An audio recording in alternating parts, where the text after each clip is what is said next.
Deisma ni dia tidak mudah sangat untuk kita respon, tak mudah untuk kita jawab. Tapi respon ringkas yang saya boleh kasih adalah, kalau kita rujuk kepada Profesor Basil At-Ta'i. Kenal?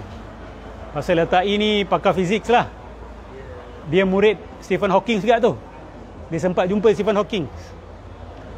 Dr. Basil At-Ta'i, dia ada tulis satu buku tentang Daqiqul Kalam, perbahasan kalam yang halus-halus. Dan dia kata bahawa ilmu kalam Ahlussunnah wal Jamaah, ilmu kalam bukan Ahlussunnah wal Jamaah, sorry, ilmu kalam Islam secara umum ada 5 ciri utama. Antaranya indeterminism, ihtimaliyah, bahawa benda-benda yang berlaku dalam alam ini dia bersifat adatan, adat. Dia bukan bersifat, contoh api bertemu dengan kertas, kebakaran itu tidak wajib berlaku sebenarnya. It's just probabilistic. 99.999% berlaku kebakaran. Tetapi ia bukan bersifat, kita kata, pasti. Lepas tu dia juga sebut tentang isu atomism, bahawa alam ini kalau tengok pada level kuantum, dia bersifat mutajaddid. Mutajaddid ni maksud dia wujud hilang, wujud hilang, wujud hilang, wujud hilang, wujud hilang, wujud hilang, wujud hilang, wujud hilang, wujud hilang, tapi berlaku dengan speed yang begitu laju. Kipas ni tengok kipas ni. Bila dia pelan bergerak ni, kita nampak ada gap. Kalau saya percepatkan kipas ni sebanyak 1,000,000 kali ganda, dia akan nampak macam apa? Plate. Betul? Dia akan nampak macam pinggan yang tidak ada ruang di antaranya. Betul? Bila saya percepatkan, tapi kalau saya slowkan, awak akan nampak gap. Nampak 3 je rupanya dia punya plate dia tu, bilah dia tu. So, Prof. Basil kata, pada dataran subatomik ni, dia berlaku proses tajaddudul khalq tu. Cipta hilang, cipta hilang, cipta hilang, menunjukkan bahawa alam ni dia bukan self-sustaining. Faham That's the point. Dia bukan self-sustaining. Dia memerlukan sesuatu yang lain untuk mengekalkan kewujudan dia. Ada sebahagian ahli sunnah yang suka idea wahdatul wujud. Dia gunakan juga teori ni. Dia kata, tengok, alam ni kalau Tuhan berhenti, everything will stop existing. Sebab Tuhan yang mengekalkan kewujudannya. Tuhan yang menciptakan every single moment. Cipta, dia terhapus. Cipta, terhapus. Tuhan yang cipta. Laju sangat tu. Sampai nampak solid. Phone ni ada dan tidak ada in nanoseconds. Begitu cepat. Begitu cepat. Sehingga dia nampak solid. Kalau cepatkan 1,000,000 kali, bila saya ketuk, tak ada lubang. Betul tak? Betul tak? Saya akan tap, tak ada lubang. Padahal ada lubang tu. Tapi sebab dia berpusing, laju sangat. So, ini adalah salah satu hujah sains lah yang kita boleh guna untuk mematahkan deisma. Bahawa alam ni dia tak self-sustaining. Dia tidak boleh mengekalkan diri, dia tak boleh kekal sendiri.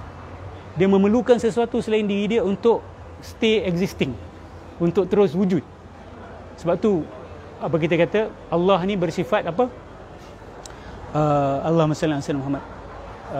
Ada kata kulla yaumin huwa fi sya'an. Setiap ketika itu Allah melakukan sesuatu. Dan dialah Khaliq, Allah Subhanahu Wa Taala yang mencipta. Kullu man 'alaiha fan. Semua yang berada di alam ini binasa. Ada 2 tafsiran lah. Tafsiran majoriti Ahlussunnah wal Jamaah, maksudnya kiamat nanti semua akan binasa. Tapi ada yang kata bukan nanti, sekarang pun sebenarnya binasa dan ada, binasa dan ada dalam kadar laju. Pergerakan antara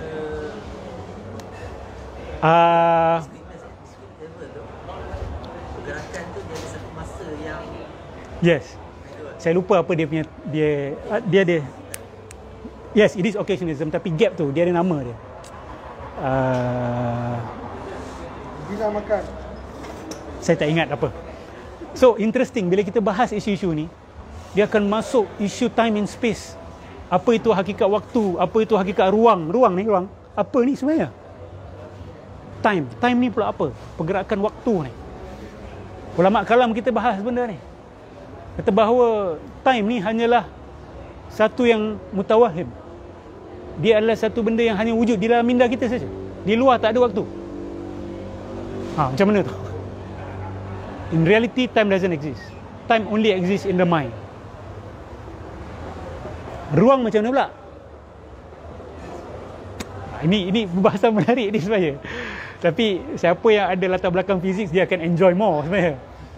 Saya tak ada latar belakang fizik, tapi kita belajar kalam pun dia sangat menarik. Sangat menarik. Sebab tu bila kita belajar kalam, kita akan belajar sains, kita akan belajar fizik sekali. Sebab bermula daripada, sebab apa belajar isu-isu ni? Ni ada dia bahaskan dalam ilmu makulat, kan? Makulat ni, kita nak kata Allah bukan alam, kita kena tahu alam tu apa dulu. Betul? So alam ni apa? Alam ni benda ni apa? Benda tu apa? Jisim contoh. Orang kata jisim ni apa benda jisim ni?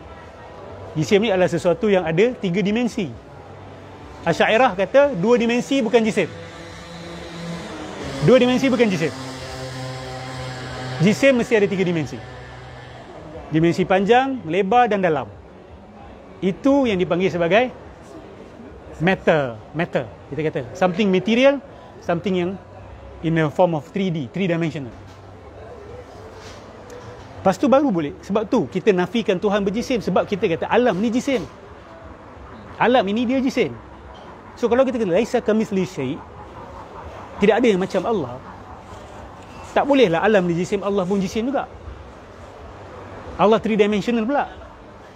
Kalau 3-dimensional, Allah ada had, Allah ada arah, atas, bawah, kanan, kiri, depan, belakang. Allah diliputi oleh tempat dan sebagainya, bahkan oleh waktu sekali. Sebab apa? Einstein kata time and space are inseparable. Time and space ni ada satu istilah bahasa Arab baru dia orang buat, zamkan. Zaman dan makan dijantumkan. Time space dengan dash tu, time space continuum. Time space continuum. Maksud dia kita tak boleh pisahkan tempat dan waktu dan juga matter sebenarnya.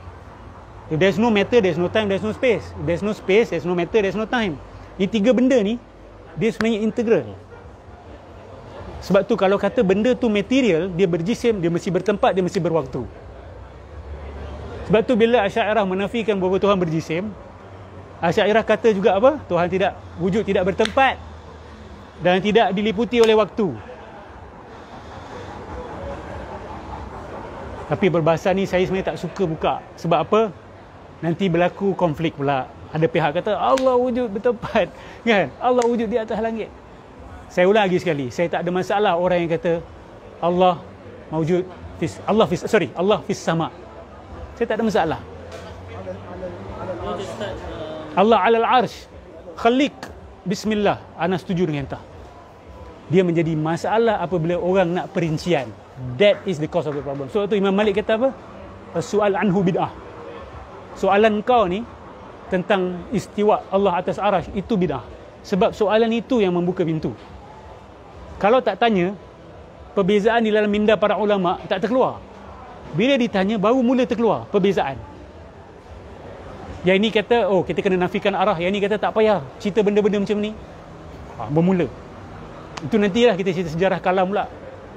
Macam mana boleh timbul isu Quran makhluk tak makhluk, isu Allah atas arash bawah, isu-isu macam ni, sehingga berlaku perdebatan keras antara Hanabilah dengan Asy'ariyah sampai ke hari ini. Sehingga ada yang mengeluarkan Asy'ariyah daripada Ahli Sunnah wal Jamaah. Mati-mati nak kata kita Jahmiyah. Ada pihak mati-mati nak kata Asy'ariyah ni, majoriti umat Islam ni berakidah Jahmiyah. Jahmiyah ni salah satu aliran yang paling kufur sebenarnya. Antara yang teruk. Batiniah, dia punca batiniah sebenarnya. Dan kalau tengok akidah Jahmiyah ni, akidah batiniah. Wahdatul wujud semua dah ada tak? Ni dia pula boleh kata Asy'ariyah ni Jahmi hanya kerana satu isu atau 2-3 isu yang dengar macam sama dengan percakapan Asy'ariyah. Macam sama tapi tidak sama langsung. Nantilah kita cerita tentang Quran makhluk, lafaz tak lafaz tu semua, saut, suara Allah apa semua tu. Perbahasan ni besar. Sebab tu kita berlapang dada. Kamu nak kata Tuhan atas arash, bismillah, saya pun percaya Tuhan atas arash. Tapi bila kamu kata Tuhan bertempat, kami tak setuju. Itu dah cerita lain. Kalau kamu kata Tuhan berwaktu, itu dah cerita lain. Kalau kamu kata Tuhan berjisim, itu dah cerita lain. Kalau kamu kata Tuhan berarah, itu dah cerita lain. Kamu nak kata Tuhan kat langit, no problem. Tapi langit itu apa? Ini maksud dia apa? Itu perbahasan lain. Tuhan ada tangan, tak ada tangan. Saya tak suka sebenarnya masuk perbahasan ni. Tapi bila orang dah tuduh kita Jahmi, orang dah kata kita kafir, ini prinsip-prinsip yang bersifat kufur akbar, takkan kita kata biarlah dia nak cakap apa. Tak boleh. Kami kena respon. Itulah punca berlaku pergaduhan. Kenapa nak kena sampai kepada kufur akbar? You tak setuju, you tak setuju lah. Kan? Kalau kufur akbar dibuat kenyataan terang-terang. So, orang yang percaya kepada pegangan itu kafir akbar ataupun tidak? Terus terang lah. Terus terang. Jangan main, oh ini kufur saja, kufur, idea kufur akbar. Berani sikit. Ini bagi kami ekstrim lah. Ekstrim. Dia kata kalau iqamatul hujjah baru kafir. So, Imam Faudian Razi kafir lah. Sebab Imam Faudian Razi dah tahu dah semua hujah-hujah dia orang. Imam Ghazali kafir akbar. Sebab dia dah tahu hujah-hujah orang. Nampak tak? So, repercussion dia sangat berbahaya. Orang-orang yang mendakwa perkara-perkara macam ni. Nak berdebat, silakan, bismillah. Nak timbulkan balik isu Hanabilah Asy'ariyah sekarang tak ada masalah. Tapi bila dia sampai takfir ni masalah. Batini isu lain sebab kesepakatan para ulama bahawa batiniyah ni adalah sesat habislah. Musuh Islam daripada dalam, kufur. Tapi di mana kesepakatan Asy'ariyah ni kufur akbar? Kenapa you nak buat satu isu yang minoriti saja? Minority of the minority yang mendakwa sekian-sekian. Itu pun baru-baru je ni. Daripada sebahagian pihak dekat Saudi yang timbulkan isu ni. Lepas tu terkesan dengan sebahagian orang kat sini, dia timbulkan isu ni. Ya. Yeah. Yang satu Jahmiyah tu, dua side dia claim dia ada side ni dengan Jahmiyah. Betul. Kita ambil contoh Ibn Taymiyah kan, kita kata. Ibn Taymiyah ada pegangan dia yang sama dengan pegangan Mu'tazilah. Boleh kita kata Ibn Taymiyah Mu'tazilah? Ada pegangan dia yang sama dengan falasifah. Ada pegangan dia yang sama dengan Jahmi.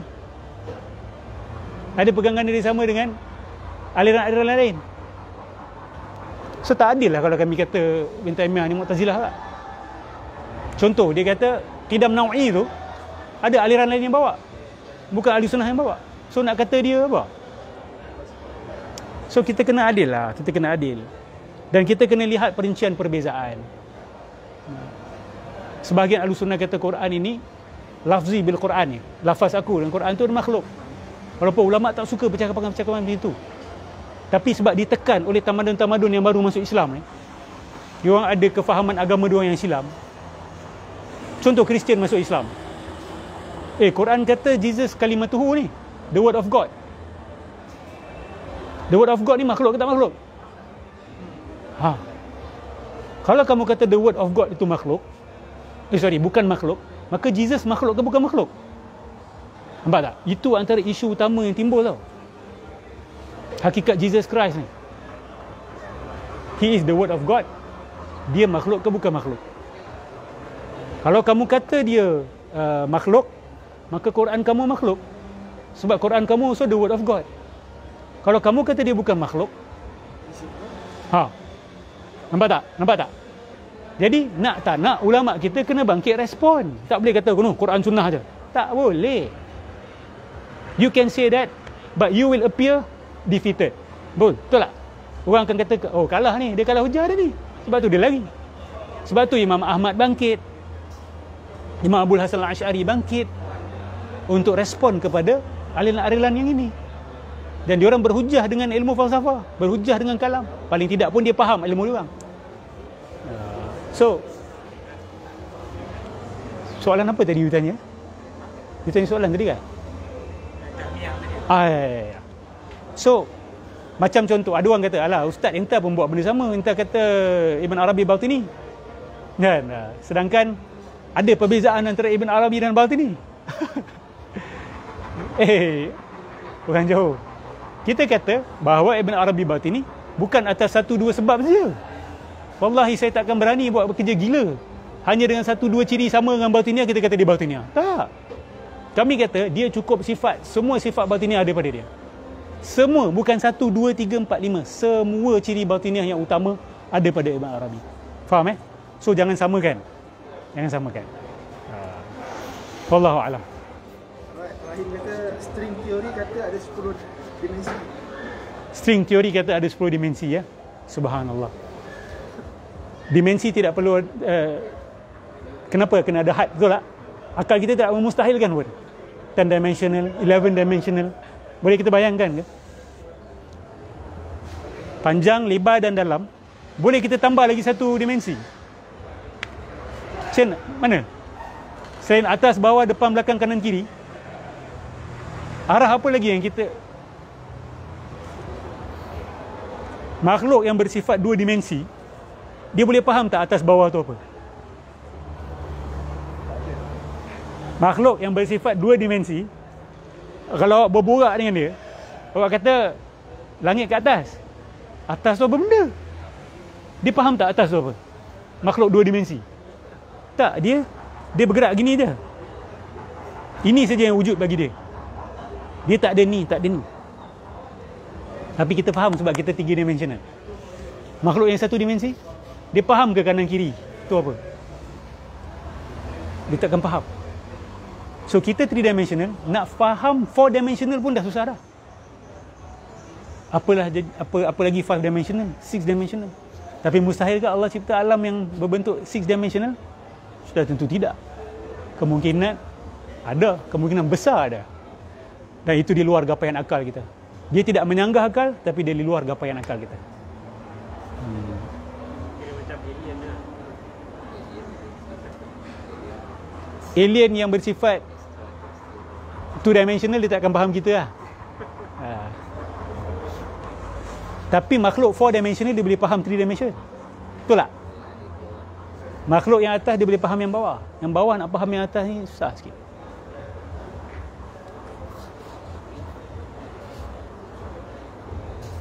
Wallahu a'lam. Dah berhenti bergaduh lah.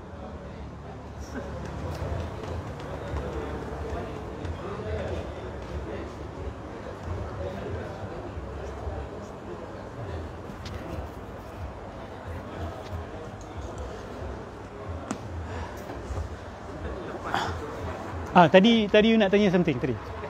Tak ada.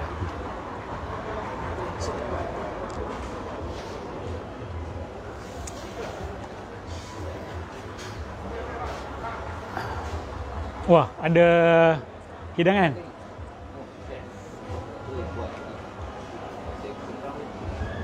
Americano. Boleh tak? Bismillah, bismillah.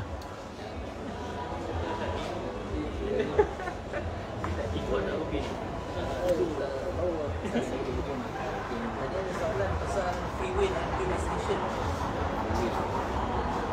Okey. Tadi lintas statement.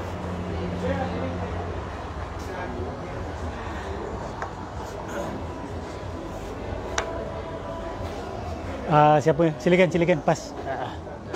Ini kuat ni, ni kopi kuat ni. Siapa yang susah tidur? Silakan bismillah.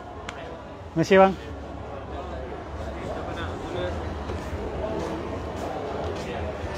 Tapi banyak ada yang saya Sekejap sebab sahabat tadi ada tanya soalan. Sekejap maaf. Isu free will saya dah jawab dalam ada 2 video panjang tentang apa tajuk video tu Ustaz? Kebebasan apa ya? Nanti saya kasih tajuk. Ada 2 video kami dah buat pasal benda ni. Jawab. Thanks. Apa soalan tadi? sepanjang saya berbual dengan yang Muslim yang Ustaz ni kan, Ustaz ni. Kadang bila dia fikir-fikir balik, Bro, I kasih you mic. So bagus soalan ni. Sorry, tadi saya lupa nak rasa soalan. kadang ada macam kita berbual dengan apa state Muslim ni, kadang-kadang dekat Reddit dan sebagainya kan, kadang-kadang bila kita berbual dengan mereka tentang judgement kan, afterlife punya judgement, hari akhirat kan, kadang diorang pun agree. Walaupun diorang dah murtad kan, diorang tak percaya Tuhan sebagainya. Sebab diorang macam tak boleh lari daripada macam dunia ni, persoalan keadilan dan sebagainya kan. Diorang tak boleh lari. Memang kalau you nafikan agama ke, you nafikan Tuhan, tapi you tak boleh nafikan afterlife punya judgement. Takkan orang yang hidup atas dunia ni boleh buat zalim dan tak ada punishment kan. Akhirnya mereka akan terdetik juga kan, naluri kemanusiaan mereka. Takkan tak ada judgement kan. Boleh Ustaz perincikan ni? Ini isu etika, isu berbahasan etik dalam ilmu falsafah. Kalau tidak ada Tuhan, macam mana kita nak membuktikan adanya konsep keadilan? Betul tak? Kalau tak ada Tuhan, macam mana kita nak kata sesuatu tu salah ataupun sesuatu tu betul? Macam mana? Nak guna kayu ukur apa? Ini saya cadang kalau bahas dengan sahabat-sahabat etis kan. Kalau mungkin isu sains ke apa berat sikit, buka isu etika. Macam mana kau atur hidup kau? Macam mana kau tahu A salah, B betul? Kita tanya dia, sumbang mahram salah ke betul? Contoh Kalau dia kata okey, betul, dia tak akan jawab dengan confident lah. Kita akan nampak dia akan tertahan-tahan lah. Pada saya okey je. Tapi dia tak akan cakap benda tu depan mak ayah dia. Dia tak akan cakap benda tu depan anak-anak dia. Dia tak akan sanggup. Fitrah dia akan tarik dia. Rata-rata akan kata salah juga. Atau dia akan kata I suspend judgement. Okey lah, sumbang mahram, kalau dia nak kata boleh, banyak kita boleh bincangkan. Tetapi saya lebih suka sebenarnya menggunakan contoh, apa salah Hitler sebenarnya? Kenapa Hitler salah bunuh juta-juta orang Yahudi? Kenapa salah? Baik. Iyalah, bunuh orang tidak bersalah. Kenapa bunuh orang tak bersalah tu salah? Dan apa maksud tak bersalah? Kan dah susah kan nak bincang kan? Apa salah pembunuh bersiri bunuh orang? Tak boleh jawab. Awak kalau perasan dia tak akan ada moral grounding to defend anything. Kenapa perlu ada mahkamah? Lah, kalau tak ada mahkamah, huru-hara lah. Kenapa tak boleh huru-hara? Nampak? Why not huru-hara? I buat undang-undang sendiri, you buat undang-undang sendiri, atau tak perlu undang-undang pun. Siapa yang kuat, dia yang menang. Tak boleh lah macam tu. Merana lah kehidupan manusia atas muka bumi ni. Apa salahnya merana? Yang merana awak sebab awak lemah, saya kuat. Saya dapat exploit awak. Awak merana, saya bahagia. Why not? Sekejap Kita go further lagi.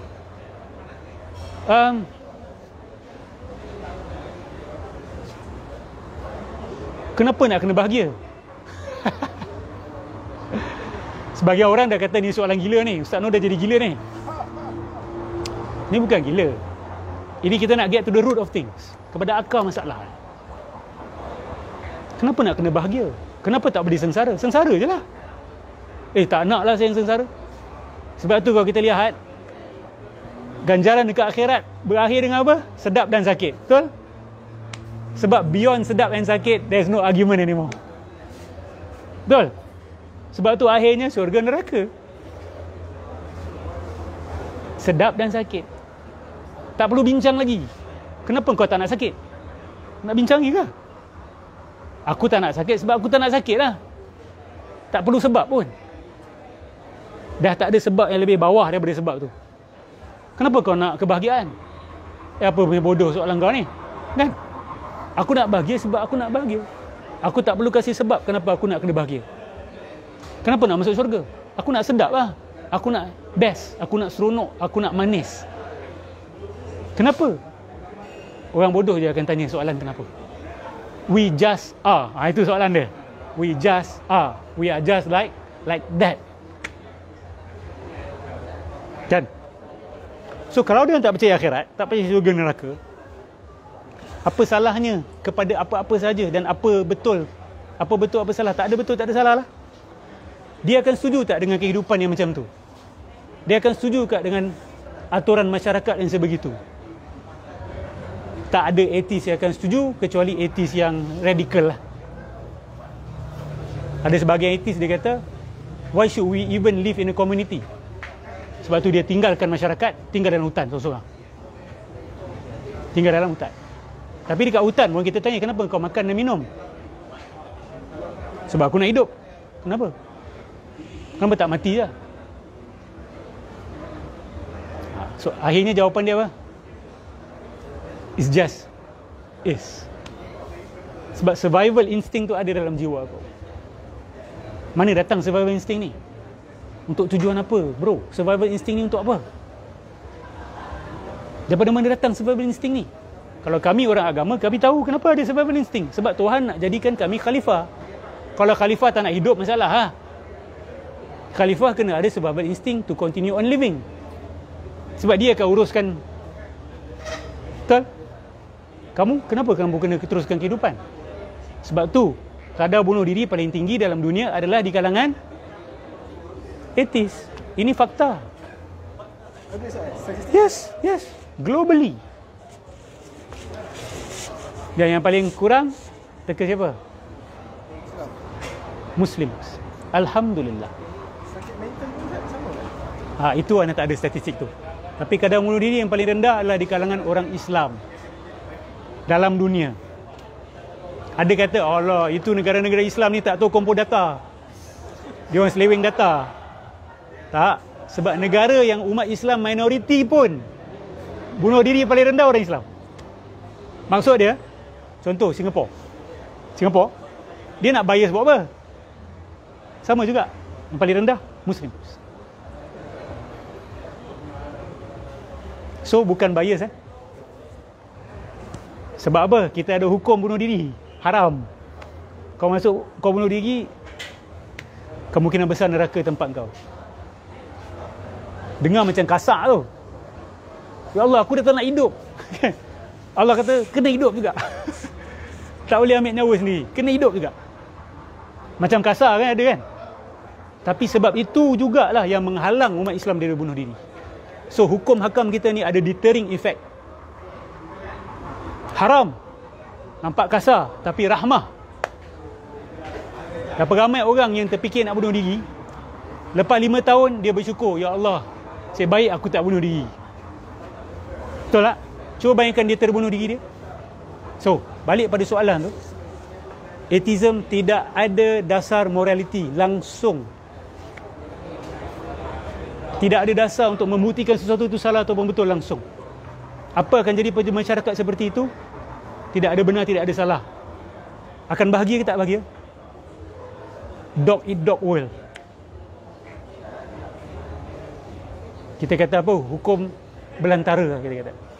Jungle law. Apa dia orang panggil tu? So, atheist pun tak nak hidup pada dunia macam tu. So, kita tanya dia, kenapa negara engkau pun, yang negara atheist ni, kamu pun ada justice system? Berdiri di atas dasar apa? Perasan tak? Tidak ada dasar. Dia berdiri di atas satu yang tidak ada dasar. Yang ada hanya convention. Kau agree dengan aku, kita buat undang-undang. Berdasarkan majority. So the argument in the end of the day rest upon keinginan majority. Majority tak nak undang-undang, tak perlu ada undang-undang. Sebab tu gerakan LGBTQ semakin besar. Sebab apa? Bukan dia orang semakin benar, bukan dia orang semakin ada hujah. Tak ada hujah, dia orang berbusing-busing kat situ je, tak ada hujah sampai hari ni. Tapi sebab penerimaan orang, propaganda dah berjaya memancing anak-anak muda yang jahil, yang akal dia ada kelemahan. Saya mohon maaf, tak kira belajar ke Oxford ke, you sokong LGBTQ, you are not smart. You ada intelligence problem. Okay? Akhirnya tak ada dasar dia. Tak ada dasar. Kalau tanya umat Islam, kenapa ni salah ni betul? Dia tetapkan macam tu. Apa hak dia nak tetap? Suka dia lah. Itu semua dia punya. Kita semua dia punya. Ada soalan lagi ke? Dah, settle.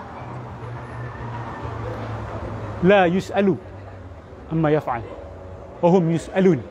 Dia tidak dipersoalkan tentang apa yang dia buat, tapi kamu akan dipersoalkan. Yalah, kita nak persoal Allah, nak buat apa lepas tu? Allah kata, okey, aku buat salah, so aku sengaja je nak main-mainkan korang. So nak bawa Allah pergi mahkamah mana? So he has the right to say something is right as right without giving any reason. Something is wrong as wrong without giving any reason. Tapi alhamdulillah, Allah Maha Pengasih, Maha Penyayang. Dia buat sesuatu ada sebab, ada hikmah. Sebab tu kita kena cinta pada Tuhan. Dia boleh je jadi Tuhan yang dikurangkan di kasih sayang, boleh je kalau dia nak. Tapi dia pilih untuk jadi pengasih. Dia pilih untuk bagi kita kebaikan. Dia pilih untuk buat jahat dapat 1 kejahatan, buat baik dapat 10, sehingga boleh sampai 700 kali ganda. Tapi buat jahat sekali. Berniat nak buat jahat, cancel, dapat 1 pahala. Berniat nak buat baik, tak jadi buat, dapat 1 pahala. Di sini datang cinta pada Tuhan. Macam mana kita boleh tak cinta pada Tuhan? Kita cinta manusia je. Contoh, raja yang dia boleh je zalim, yang tak ada orang boleh lawan dia. Contoh, dia pegang tentera, dia pegang segalanya, dia boleh zalim, tapi dia pilih untuk jadi pengasih. Sayang tak kita pada dia? Itu timbul mahabbah, timbul sayang. Tuhan boleh pilih untuk jadi zalim. Dia boleh. Tetapi dia pilih untuk jadi pengasih. Betul? Sebab tu dalam akidah Asy'ariyah, orang soleh Allah boleh je campakkan neraka. Betul tak? Harus. Boleh je. Maksud saya boleh haja ni mungkin, bersifat mungkin. Ya? Boleh tak kalau Allah nak?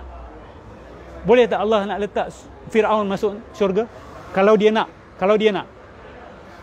Tapi dia dah janji lah. Dan dia tak akan mungkin janji dia. Itu iman tu maksud dia. We trust you God. We trust you that you will not break your promises. Kamu tidak akan patah janji kamu. Tapi kalau Tuhan janji nak azab, kalau dia tak tunaikan janji dia tu, kita okey ke tak okey? Okey je. Itu rahmah. Tapi kalau Tuhan janji nak kasih kebaikan, tapi dia tak tunai, of course we will not be happy lah as a human being. Tapi kalau janji nak azab, tapi tak jadi azab, thank you God. Tapi kalau Fir'aun tak masuk neraka, akan ada pihak yang tak happy lah. Tapi kalau Allah compensate, Allah kata, aku kurangkan azab Fir'aun kat neraka, kata je ini mungkin. Tapi aku tambah nikmat kau kat syurga. Okey tak? Okey tak? Mungkin ada yang akan setuju. Kata mangsa kezaliman Fir'aun, mangsa kezaliman Hitler, Tuhan, aku kurangkan dia punya azab, tapi aku tambah nikmat kau. Nak tak? Setuju tak? Kita akan setuju lah mungkin kan. Tapi mungkin dia kata, tak nak. Ya Allah, kau azab dia teruk-teruk juga. Tak apalah, kau tak naikkan aku punya syurga. Tak ada masalah. Kan? Dia kau hancurkan habis-habisan, kau azab dia habis-habisan. Itu cerita, itu drama kat akhirat nanti lah. Kita tak tahu macam mana lah. So, bagi saya hujah yang antara paling kuat kepada atheist ni adalah hujah morality. Dia akan dapati bahawa pegangan dia doesn't make sense, and it cannot create a peaceful society. Dia tidak akan boleh menimbulkan masyarakat yang aman, apatah lagi maju. Ustaz, tapi atheist banyak yang maju Ustaz, negara atheist. Dia maju sebab dia tak konsisten dengan akidah dia. Dia percaya lain tapi dia buat lain. Macam orang Islam, kita percaya lain tapi buat lain. Dia terbalik, dia percaya benda yang merepek tapi dia buat benda bagus. Kita percaya benda baik tapi buat benda merepek. Dua-dua tak konsisten tau. Kalau dia konsisten dengan akidah atheism dia, dia tak akan jadi saintis pun. Sebab apa? Rawak. Semua rawak. Why should I find a law?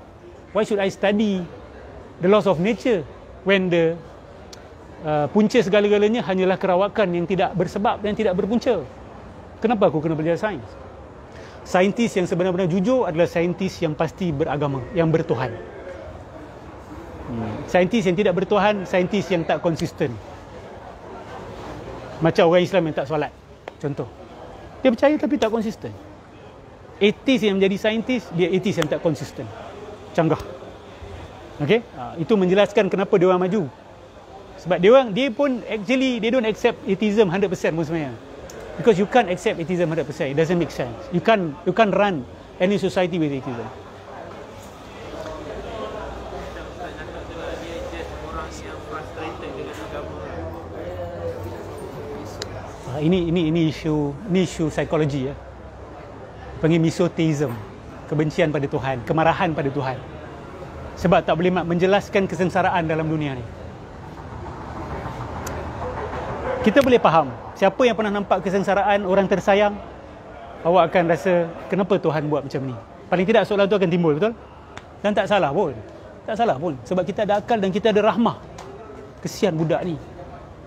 Bukankah Tuhan Maha Penyayang? Kenapa Tuhan biarkan benda ni berlaku? Budak ni tak salah pun. Dia tak faham pun apa dia lalui. Dia kena kanser, kesian dia. Allah nak apa dengan dia? Dia tak ada dosa. Kalau kena aku berdosa. Tapi kenapa budak ni? Kita boleh faham. Kita boleh faham that emotional urge to understand. Betul tak? Tapi bila tak ada jawapan tu, dia akan jadi macam anai-anai, makan iman. Lepas tu nampak peperangan sana sini, perangai orang beragama pula. Kata beragama tapi duk maki hama orang, bunuh orang. Karut agama ni. Nampak? Penolakan dia berdasarkan emosi. Kalau budak tu, katalah dia disangsalarakan oleh Allah. Raja zalim tak wujud ke? Hanya kerana dia zalim, dia tak wujud ke? Faham tak? Kalau pun, adakah bermakna dia tak wujud? Okay, ini problem of evil. Satu hari kita buka problem of evil. Habis-habisan. Kenapa ada kesengsaraan semua kan? Bahkan kesengsaraan itu sebenarnya bukti kewujudan Tuhan. Bukan bukti kewujudan, tidak wujudan Tuhan. Kesengsaraan itu sendiri adalah bukti kewujudan Tuhan. Nanti kita buka topik ni. Ini topik besar, penting. Tapi kalau ada etis orang, bagus. Kita boleh dialog. Ada etis, kita boleh dialog. Secara aman damai. Cukup kot untuk malam ni. Wallahu a'lam bissawab. Terima kasih kepada yang hadir, sahabat-sahabat. Ini outside of camera lah. Ini outside of camera. Terima kasih kepada tim Sidang Kalam semua dan yang mendengar, followers and haters alike, yin and yang. You are needed. Okay, your existence ada purpose. Tak ada satu benda yang wujud pun sia-sia. So, terima kasih, insyaAllah. Kalau kita ikhlas cari kebenaran, Allah akan tunjukkan jalan. Allahumma ja'alna minal mukhlasin. Amin. Assalamualaikum warahmatullahi wabarakatuh.